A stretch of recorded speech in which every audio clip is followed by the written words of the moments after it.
dipersembahkan oleh Bismillahirrahmanirrahim. My name is Muhammad Rahmadani. I am 12 graders.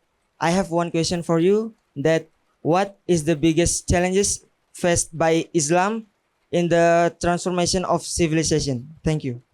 Terima kasih Ananda Dhani, siswa kelas 12 SMA di Amalela yang bertanya tentang apa yang menjadi tantangan utama bagi Islam dan umat Islam dalam menghadapi kemajuan peradaban sekarang ini.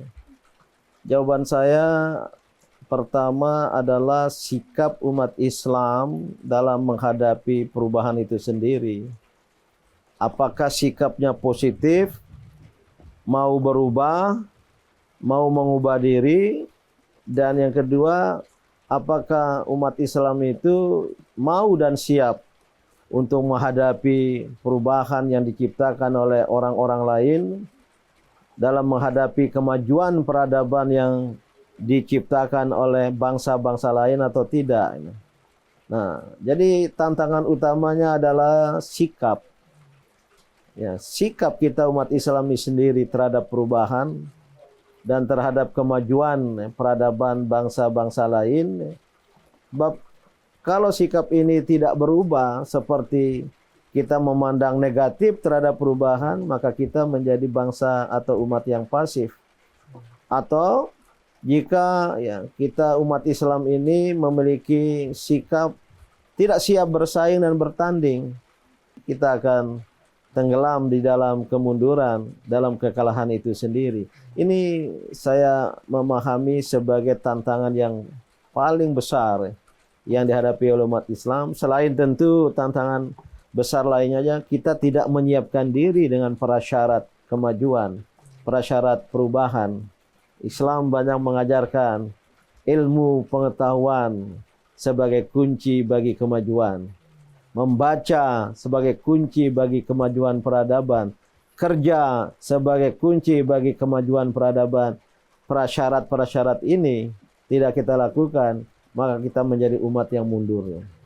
Apa kira-kira saat ini negara-negara yang mayoritas Muslim itu sudah ada yang mendekati kepada peradaban yang sangat tinggi sebagai Ya, sering ditanyakan negara Muslim manakah yang bisa dijadikan model sebagai negara dengan bangsa yang maju mencapai kemajuan. Agak susah untuk menjawabnya. Dari 57 negara Islam menjadi anggota organisasi kerjasama Islam OKI, memang belum bisa ada yang bisa disebutkan sebagai negara maju. Ada beberapa negara yang mengalami kemajuan ekonomi, ya. Ada beberapa negara yang mengalami kemajuan dalam bidang ilmu pengetahuan teknologi, ya. Tapi dalam konteks kemajuan bangsa-bangsa lain, sekarang berada di tangan bangsa Barat, Amerika dan Eropa sebagai pemegang supremasi peradaban dunia, ya kita masih kalah. Atau sekarang sudah ada pergeseran kemajuan peradaban itu di kalangan bangsa-bangsa Asia Timur. Maka umat Islam harus menghadapi tantangan ini sebagai sebuah kenyataan untuk diubah seperti yang pernah dialami oleh dunia Islam di abad-abad pertengahan.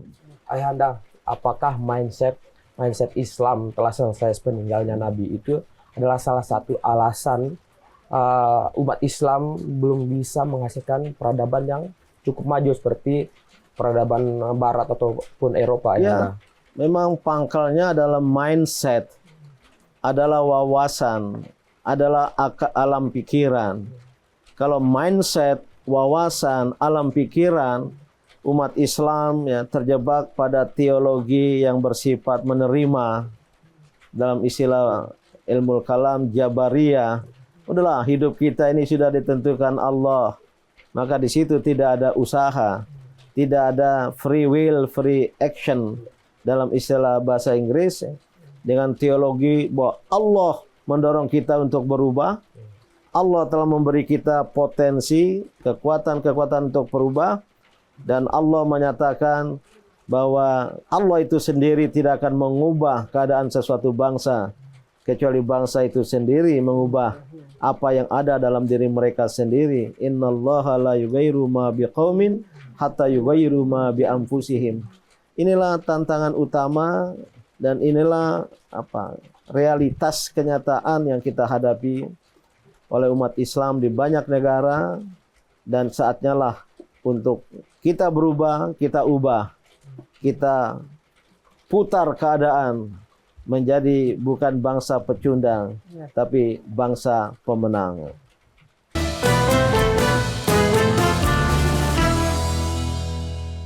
Dipersembahkan oleh